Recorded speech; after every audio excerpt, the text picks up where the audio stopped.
Okay, well, this is the last video for Math 95. I'm going to go over the sample final. If you look at the last page of the sample final, you should have a formula sheet. You'll find the quadratic formula, the formula for the vertex of a parabola, and the rules of exponents on that formula sheet. Okay, well, let's just start working through the problems here. It goes in the order that we covered the material during the term, and so we'll start out where we started back in the end of September, which is an absolute value equation. Here we've got 3s plus 6 absolute value is equal to 12. So remember, the fundamental idea of an absolute value is that there are two possibilities. 3s plus 6 could be positive 12, or 3s plus 6 could be negative 12. So we've got to solve both equations here. 3s equals 6, s equals 2, that's one solution. And over here, 3s is negative 18, and so s equals negative 6. That's the other solution. So we have two solutions, s equals 2 or s equals negative 6. Okay, then we have an absolute value inequality. So the first thing we want to do here is to get the absolute value by itself. So I'm going to add 7 to both sides, and then divide on both sides by 3, and now we've got absolute value 2x plus 1 greater than 4. So it's important that you keep the absolute value separate. Don't try to distribute, don't try to combine like terms. Get it by itself, because once you get it by itself, we're going to split it into two pieces. 2x plus 1 could be greater than positive 4, or 2x plus 1 could be less than negative 4. So remember, when we make this 4 negative, it's like we multiply it by a negative 1, which flips this sign around. Okay? And now we solve. So 2x greater than 3, x greater than 1.5. Over here, let's see here, 2x less than negative 5, so x less than negative 2.5. And this is an OR statement. It goes off in either direction. Here's the 1.5, and we want all the x's greater than that. And over here, negative 2.5, and we want all the x's less than that. Okay? So an absolute value that's a greater than will typically be an OR statement that goes off in either direction. If you have an absolute value that's a less than, it'll be one of those single intervals. And this would be an AND statement. Okay? One of those things. If you get, let's say, absolute value x less than some number. Okay? So the greater than is an OR statement, the less than is an AND statement. Okay, oh, there's the eraser. Okay. Well, next we've got a what's called a compound inequality. And this is one of those problems where we've got 3 different places in this inequality. You have one spot there, and then the 5x minus 8, and then the 17. So like a standard equation or inequality typically has 2 sides, right? This side here, whatever we do on one side, we do on the other side. Here we've got 3 places, okay? So if I'm going to add 8 to try to get that 5x by itself, I'm going to have to add 8 in 3 different places. So there we go. That cancels out. We're left with 5x. Over here, 25. Over here, 12. So now we need to divide by 5 in 3 different places. Those cancel out. We get x less than or equal to 5, but greater than or equal to, this looks like 2.4. Okay. All right, so then we need to put this on a number line. There's our 0. We'll put 5 out here, 2.4 there, open circle and close circle, and there we go. Okay, so that's the first 3 problems there on the first page. On the second page, we get into those union and intersection questions. Okay, problem 4. Let's see here. We've got our set X, which is M, G, C, V, B, N. Okay, and our set Y, which is P, B, C, T, M. Okay, part A for A asks us for X union Y. So that means we want everything that's in both of them all together. Okay, so M, G, C, V, B, N, there's set X. And then set Y will include the P. We've already got a B, we've already got a C, we don't need to write them twice. And then we'll have the T, and we've already got the M. So there's the union of those 2 sets. Includes everything from both of them put all together. B, the intersection, X intersection Y. Now here we only want the things that appear in both sets, right? Like the M, right? The G does not, the C is in both, the V is not, the B is in both, and the N is not in both. So there's our intersection, and that's how the union and intersection of 2 sets is going to work. Okay. Next we have a section on factoring. So it starts out pretty straightforward. Problem 5, x squared plus 10x plus 25. Okay, so we want 2 factors of 25 that add up to give you 10. This is pretty straightforward. 5 times 5 is 25. 5 plus 5 makes 10. You can leave it like this. If you want to write it as x plus 5 squared, that's fine too. Nothing wrong with that. Okay. Now let's look at problem 6. Problem 6 is a little bit trickier because we've got what's called a leading coefficient. That 3 there is going to complicate our efforts to factor this. But the 3 is prime, so we don't have a choice how to split it up. It has to be 3 times 1, okay? Now the goal is to look at the factors of 20. We could have 1 times 20, 2 times 10, or 4 times 5. And to fit these in here so that those 2 multiplications will give us a difference of 4. And if you've got some other method for solving these factoring problems that works for you, that's fine, okay? It all boils down to trial and error. Which trial and error method you prefer, that's totally up to you, okay? I prefer this one because this is how I learned to do it, and this is how I've always done it. Okay, so let's try, I'm going to start with the 4 and the 5 and see what we can get. So let's see here. Put the 4 here, the 5 here, so that'll be 12 minus 5 is 7. That's not what we want. Now try it this way, 5 and 4.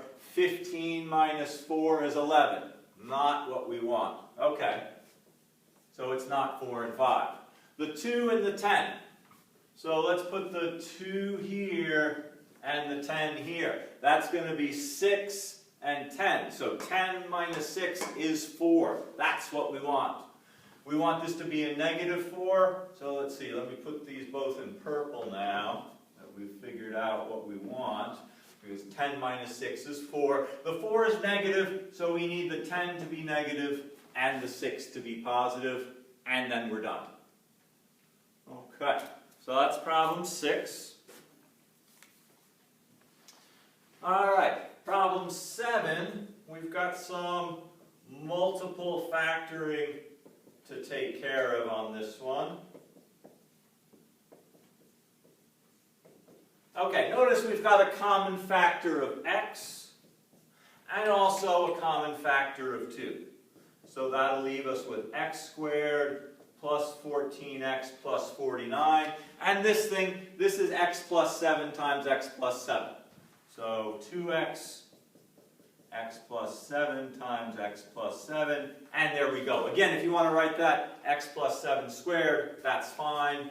Just don't forget to keep that 2x outside in front there. This is right, this is right. They're both fine. Okay, problem 8. This is the factoring by grouping.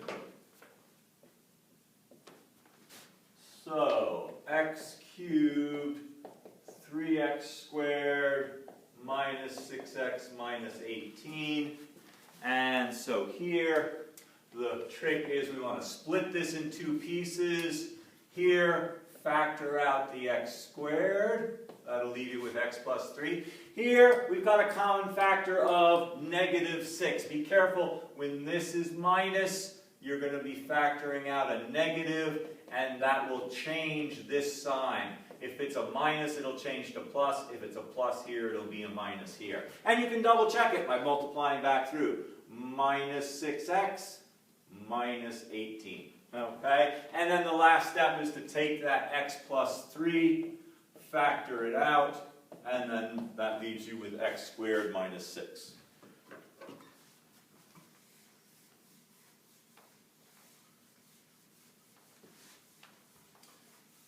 All right. Now that's page 2.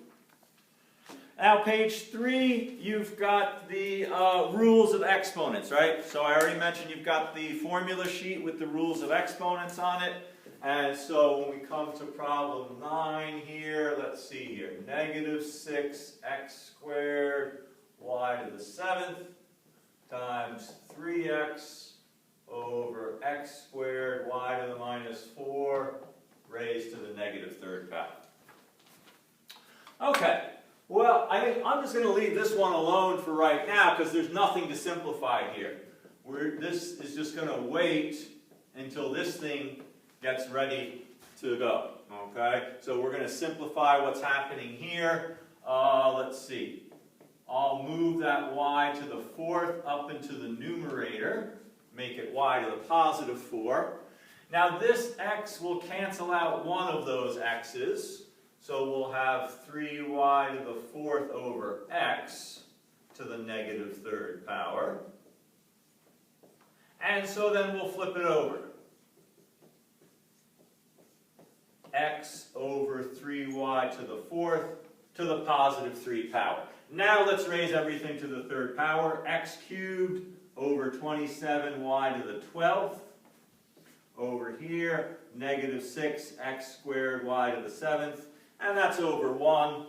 So let's go ahead and multiply. -6 x to the 5th, y to the 7th on top, and 27 y to the 12th on the bottom. Okay, so the y to the 7th cancels with the y to the 12th and leaves us with y to the 5th power, right? 12 minus 7 is 5. Here, the -6 will cancel with the 27. They're both divisible by 3. And so we come out of this with -2 x to the 5th on top and 9 y to the 5th on the bottom. Okay? So, like I said, when we were covering this topic, there are lots of different ways to get from here to here. Okay? You may choose a different path. So long as it's a valid path, that's fine. Okay?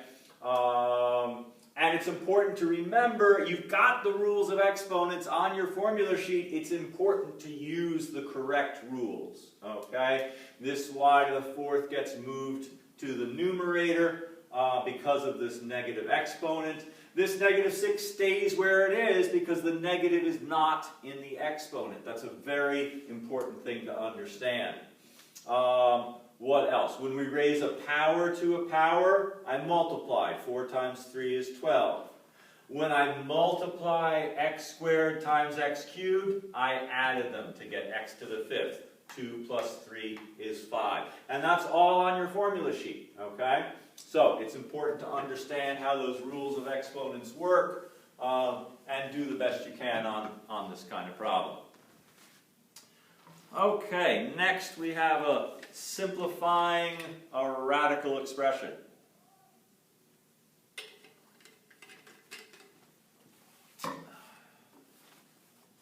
Okay, so we start off with, let's see, problem 10, square root of 48 x to the 13th y to the 5th. And again, you don't have to do this problem exactly the same way that I do. I'm in the habit of splitting up things that are perfect squares from things that are not perfect squares. So remember, with the coefficient, we want to look for a factor of one of these perfect squares. Okay? Now, 4 does go into 48, but you'd have to simplify again if you chose that. Okay? The 16 actually goes into 48. And it's 16 times 3, okay?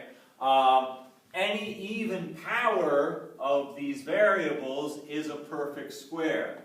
So the idea is just to break off the even part, and then it'll leave you with x to the first and y to the first inside there. So here we've got a perfect square. This will be 4x to the 6th y squared. 4x to the 6th y squared, and then we've still got that square root 3xy inside the square root, and that's it. Okay.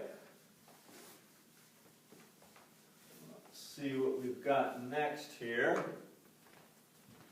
Problem 11 is just one of these rules of exponents. And the key here is that p is the power, r is the root. So our root in problem 11 is the third root, a to the 11th, b to the 4th power. And so we want to rewrite this a to the 11 thirds, b to the 4 thirds, and there we go. All right, problem 12. We've got an equation with a square root in it. So let's get the square root by itself. So we're going to add 5 to both sides, and then we'll have square root 4x minus 1 equals 3. Okay, and then we want to square both sides. So this will be 4x minus 1 equal to 9. So 4x is 10, and x is 10 divided by 4, which is 2.5. Okay.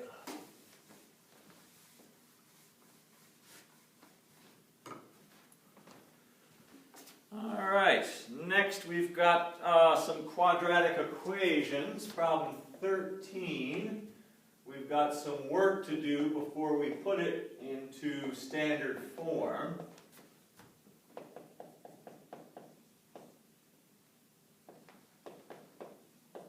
Okay, so we want to distribute here 2x squared plus 4x minus 3x. So we're going to have 2x squared plus 4x minus 3x. So that's going to leave us with plus 1x and then minus 6. Over here, don't forget, this means x minus 3 times x minus 3 that's going to be x squared, and then minus 3x and minus 3x make minus 6x. Negative 3 times negative 3 is positive 9. And then we've also got that 5x hanging out there.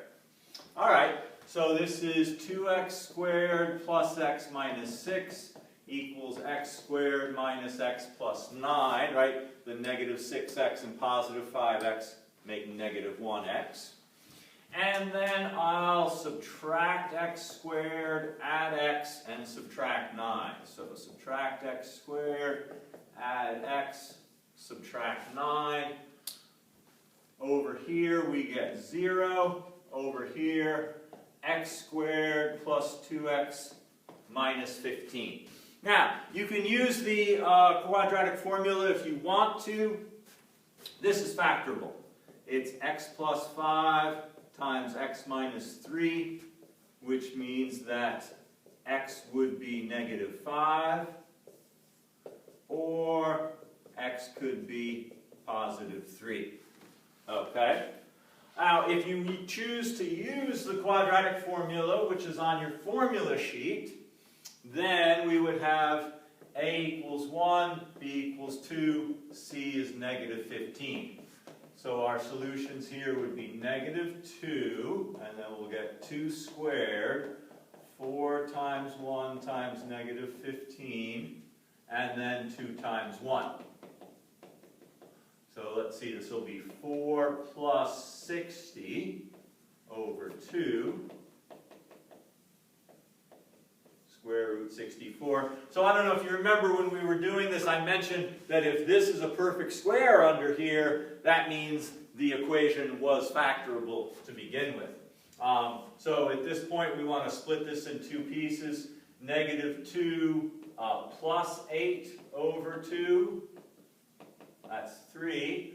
Negative 2 minus 8 over 2. That's negative 5.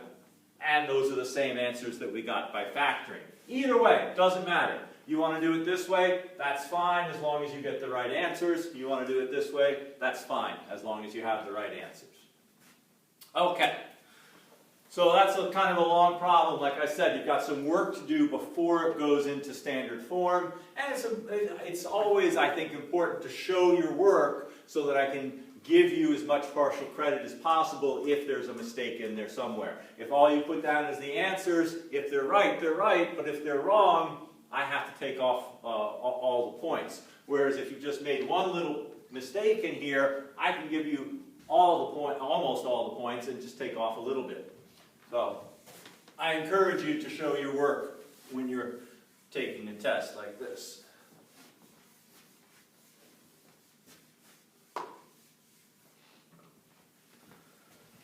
Okay, so that's number 13. 14 is in standard form. So let's take a look at it. We've got x squared minus 3x plus 5 equals 0. And this is not factorable. Okay? So we're going to use the quadratic formula where a is 1, b is negative 3, and c is 5. So this will be negative 3, and then negative 3 squared, 4 times 1 times 5 over 2 times 1. Let's see here. So that's positive 3 now. And then negative 3 squared is positive 9 minus 20 over 2. So 3 plus or minus the square root of negative 11 over 2. So that's I square root 11. And now what we want to do with this, right, with these complex valued answers, is split them in two pieces. So we have 3 halves plus square root 11 over 2 times I, and 3 halves minus square root 11 over 2 times I. And then the last thing we'll do here is get a good approximation for the square root of 11 divided by 2. And I did this separately because it's easy to run into difficulties. Okay, I took the square root of 11 and then after I got that answer, I just hit the divided by key, and that gave me, and then I could just divide that answer by 2. Okay? If you try to type in square root 11 divided by 2 all at once, there's a good chance that there'll be, the calculator will misinterpret what you're trying to do. 1.658i and 3/2 minus, oh, these are approximate, 1.658i. So there's our two complex valued solutions. And remember, please don't try to combine the real part with the complex part. They have to stay separated. That's the fundamental idea of complex numbers, is that they're two-dimensional. They have two pieces, the real part and the complex part. Okay, let's see here. So that's problem 14. And 15 and 16, we have more with complex numbers.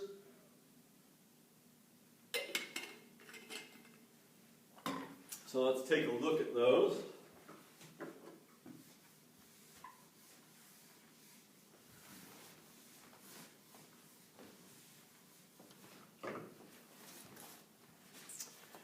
Okay, so it's important to recognize 15 is an adding and subtracting problem.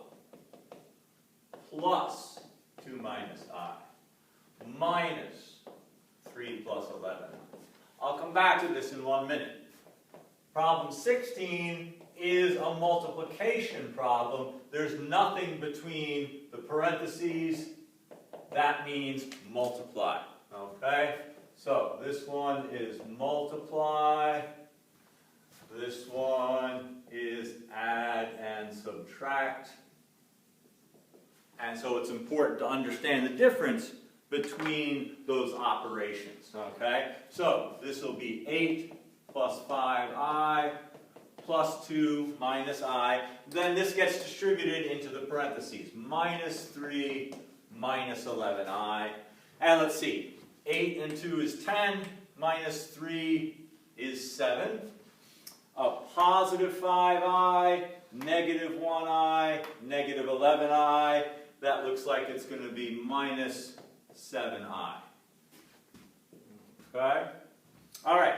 Problem 16, we need to distribute here and here, and there and there. So we'll have 28 minus 12i plus 7i minus 3i squared. Okay? Combine our like terms, minus 5i, and replace that I squared with negative 1. So 28 minus 5i plus 3 is 31 minus 5i, and there we go. Okay, let's see here. Problem 17.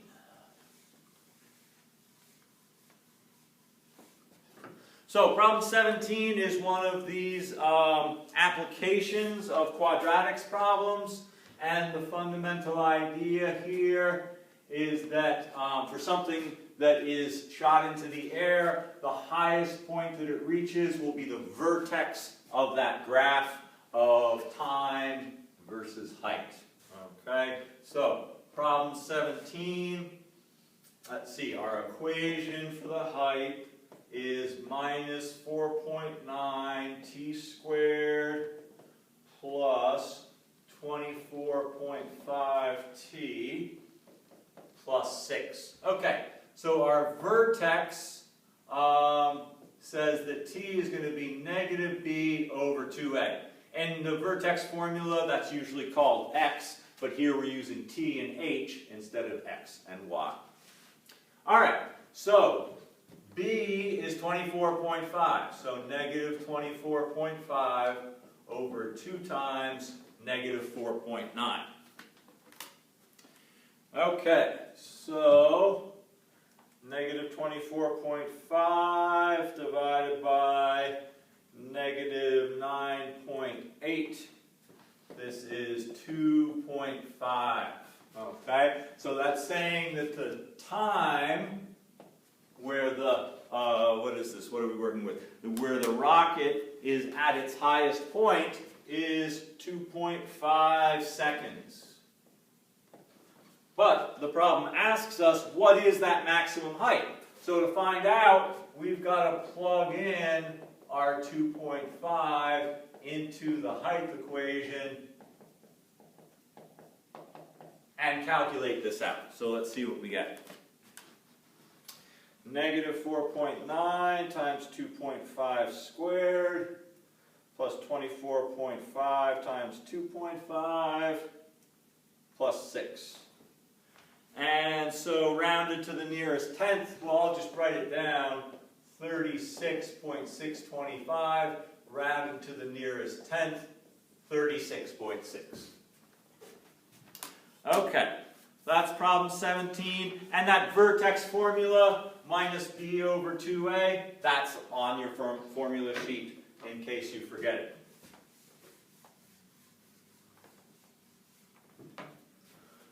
All right, problem 18. So we want the vertex, the x-intercepts, and the y-intercept for the parabola y equals x squared minus 4x minus 5. Okay, so the vertex, x is minus b over 2a, so that's negative 4 over 2 times 1, which is 2. Now to find out what y is, we've got to take this 2 and plug it back in here. 2 squared, 4 times 2 minus 5. 4 minus 8 minus 5, looks like negative 9. So the vertex is the point 2, negative 9. Okay? Let's see. The x-intercepts, so this is for the vertex. The x-intercepts, that's where y is 0. And this is pretty easily factored. X minus 5 times x plus 1. So that says x could be negative 1 or x could be positive 5. So those are our two x-intercepts. Let's see here. X is 5, y is 0. X is negative 1, y is 0. Those are our x-intercepts. And the y-intercept is just what happens when we plug in 0 for the x. So y equals y-intercept. 0 squared, 4 times 0 minus 5 equals negative 5. So when x is 0, y is negative 5. So there it is. We've got the vertex, 2 x-intercepts, 1 y-intercept, and then we're done. Okay. Next, we're going to graph a parabola by finding the vertex and 2 points on either side of the vertex. So we start out, y is negative 3x squared plus 18x minus 20. So first off, let's find the vertex. Negative b over 2a positive 3. Plug that back in.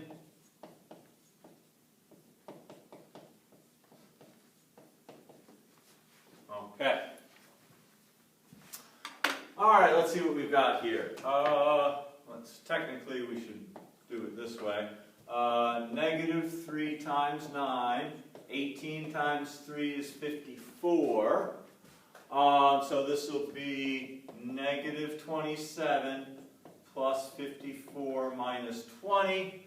So this is 54. This is minus 47. So that looks like we should come out with 7 left over.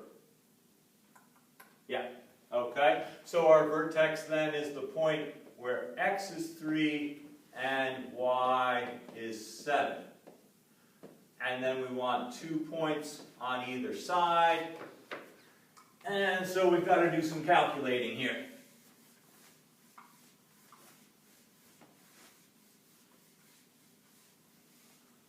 Okay, so negative 3 times 1 squared, 18 times 1, minus 20.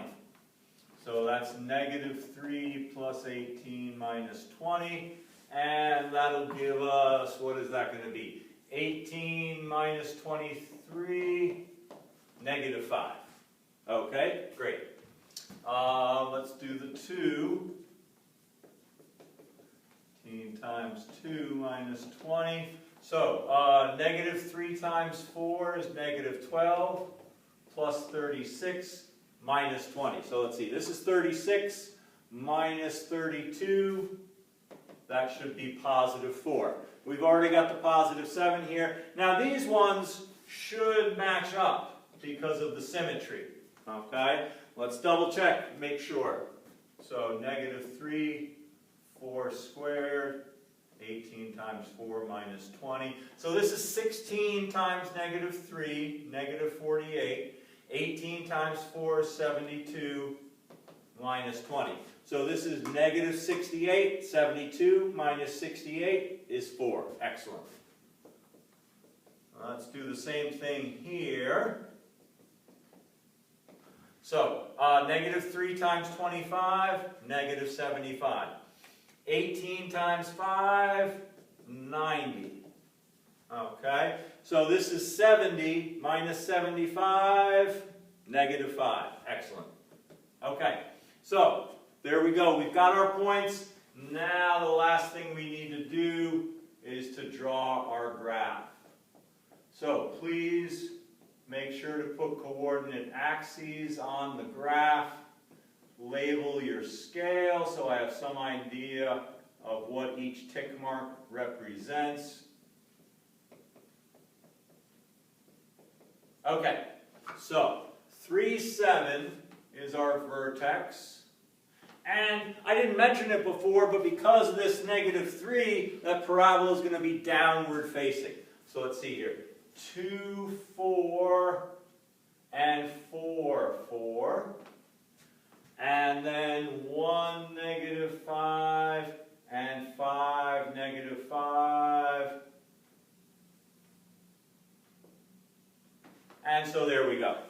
Okay, so that's problem 19. And then we've just got 2 more problems based on that last week of assignments that I posted about algebraic fractions, also called rational expressions. And I think the first problem I have on here I actually had on the quiz. So let's see here. We've got x squared minus 9 on top, x squared plus 4x plus 3 on the bottom. So this is a difference of squares. It factors as x plus 3 times x minus 3. On the bottom, this is x plus 3 times x plus 1. These cancel out, and we're left with x minus 3 over x plus 1. Okay. Problem 21.